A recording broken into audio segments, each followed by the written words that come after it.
Imagine this. You're standing backstage, heart pounding, palms sweating. You've been preparing for this moment for weeks, maybe months. You step onto stage, face the audience, and suddenly your mind goes blank. Your confidence wavers. Now let's flip the script. Imagine you walk onto that same stage, head held high, knowing you put in the work, knowing you belong there. That's self-confidence. The difference between the two scenarios? It's not skill or talent. It's belief in yourself. Today, we're diving deep into the power of self-confidence, what it is, why it's crucial, and how you can build it starting today. What is self-confidence? Self-confidence isn't about arrogance. It's not about thinking you're better than everyone else. It's about believing in your own ability to handle whatever life throws your way. Take Thomas Edison, for example. He failed over 1,000 times while inventing the light bulb. Imagine if he had stopped at the 999th failure, convinced he wasn't good enough. But Edison had confidence, not because he knew he'd succeed instantly, but because he believed he could figure out. Why is self-confidence important? Confidence changes the way people see you and, more importantly, how you see yourself. Have you ever noticed that people tend to follow those who act like they know what they're doing?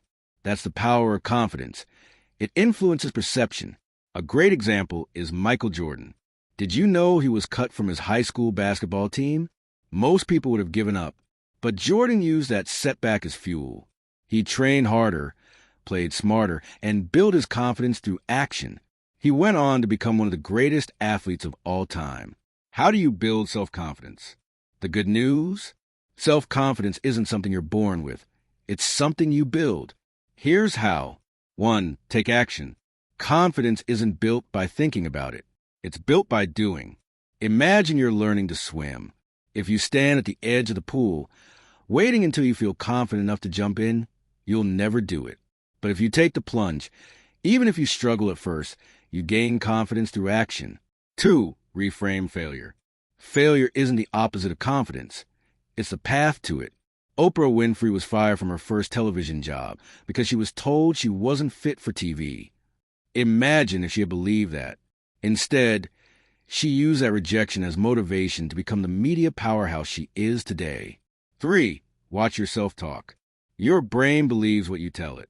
If you keep saying, "I'm not good enough," or "I'll never succeed," your mind will find ways to prove you right. Instead, rewire your thoughts. Try saying, "I'm learning," or "I can handle this." Muhammad Ali didn't just think he was the greatest. He told himself he was over and over, and then he became exactly that.